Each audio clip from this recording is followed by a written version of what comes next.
حضور اکرم صلی اللہ علیہ وآلہ وسلم نے ارشاد فرمایا کہ جب ایک بندہ مسلمان ہو جائے اور اس کا اسلام عمدہ ہو، یقین و خلوص کے ساتھ ہو، تو اللہ اس کے گناہ کو جو اس نے اس اسلام لانے سے پہلے کیا معاف فرما دیتا ہے، اور اب اس کے بعد کے لیے بدلہ شروع ہو جاتا ہے، یعنی ایک نیکی کے عوض 10 گناہ سے لے کر 700 گناہ تک ثواب، اور ایک برائی کا اسی برائی کے مطابق بدلہ دیا جاتا ہے، مگر یہ کہ اللہ تعالیٰ اس برائی سے بھی درگزر کرے اور اسے بھی معاف فرما دے، یہ بھی اس کے لیے آسان ہے۔ صحیح بخاری حدیث نمبر 41۔ رسول اللہ صلی اللہ علیہ وسلم نے فرمایا کہ تم میں سے کوئی شخص جب اپنے اسلام کو عمدہ بنا لے، یعنی نفاق اور ریا سے پاک کر لے، تو ہر نیک کام جو وہ کرتا ہے اس کے عوض 10 سے لے کر 700 گناہ تک نیکیاں لکھی جاتی ہیں، اور ہر برا کام جو کرتا ہے تو وہ اتنا ہی لکھا جاتا ہے جتنا کہ اس نے کیا ہے۔ صحیح بخاری حدیث نمبر 42۔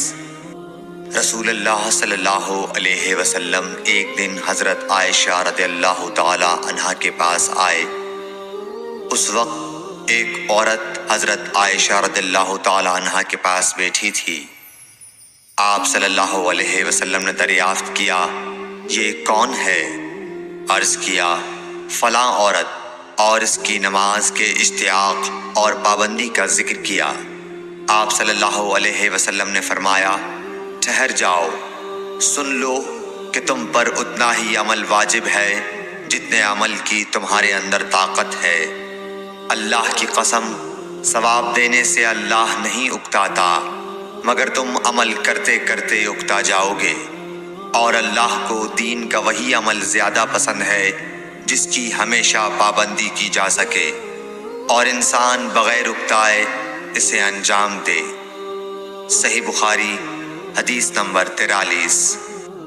رسول اللہ صلی اللہ علیہ وسلم نے فرمایا، جس شخص نے لا الہ الا اللہ کہہ لیا اور اس کے دل میں جو برابر بھی ایمان ہے، تو وہ ایک نہ ایک دن دوزخ سے ضرور نکلے گا، اور دوزخ سے وہ شخص بھی ضرور نکلے گا جس نے کلمہ پڑھا اور اس کے دل میں گیہوں کے دانے برابر خیر ہے، اور دوزخ سے وہ بھی نکلے گا جس نے کلمہ پڑھا اور اس کے دل میں ایک ذرہ برابر بھی خیر ہے۔ صحیح بخاری حدیث نمبر 44۔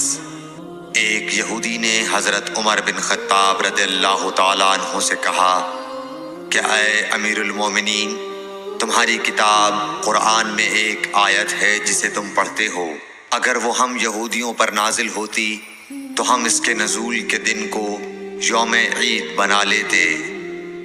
آپ نے پوچھا، وہ کون سی آیت ہے؟ اس نے جواب دیا، سورہ مائدہ کی یہ آیت کہ آج میں نے تمہارے دین کو مکمل کر دیا اور اپنی نعمت تم پر تمام کر دی اور تمہارے لیے دین اسلام پسند کیا۔ حضرت عمر رضی اللہ تعالی عنہ نے فرمایا کہ ہم اس دن اور اس مقام کو خوب جانتے ہیں۔ جب یہ آیت رسول اللہ صلی اللہ علیہ وسلم پر نازل ہوئی، اس وقت آپ صلی اللہ علیہ وسلم عرفات میں جمعے کے دن کھڑے ہوئے تھے۔ صحیح بخاری حدیث نمبر 45۔